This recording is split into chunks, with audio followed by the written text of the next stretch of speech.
अस्सलाम वालेकुम व्यूवर्स। ये देखें, इस वीडियो के अंदर एक ओल्ड दरवाज़े को हम रिपेयर कर रहे हैं। जब दरवाज़ा अंदर से खोल के आपको दिखा रहे हैं कि इसकी दो पल्ले होते हैं, यानी कि दो चादरें बोलते हैं, ठीक है। तो कील निकाले जा रहे हैं।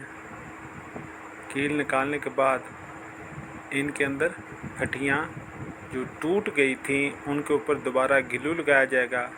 कोई भी दरवाज़ा है वो कुछ वक्त के बाद, यानी 2, 4, 5 साल के बाद अपना असर खो देता है, ताकत ख़त्म हो जाती है, तो फटियाँ दरमियान से उखड़ जाती हैं।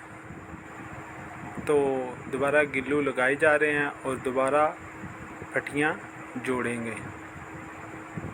तो इसलिए जब भी आप दरवाज़ा लें तो कारीगर को तसल्ली कराएं कि हमारा दरवाज़े की उम्र ज़्यादा होनी चाहिए, यानी उस पर अच्छा मटेरियल इस्तेमाल करो। आपके सामने ये दरवाज़ा है और अंदर से सारी फटियाँ जो हैं वो ख़त्म हो चुकी हैं और उखेड़ी हैं। तो अब आपके सामने दोबारा हम इनको ग्लू श्लू लगा दिया है, ऊपर से नीचे से। पहले नीचे लगाया था फटी के, अब फटी के ऊपर लगा कर अब ऊपर इसका पल्ला रख रहे हैं। तो इससे क्या होगा, हमारा एक दरवाज़ा तैयार हो जाएगा।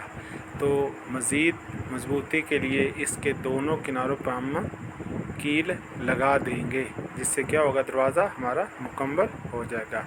तो वीडियो पसंद आए तो लाइक और शेयर ज़रूर करें और हमारे चैनल को सब्सक्राइब करें।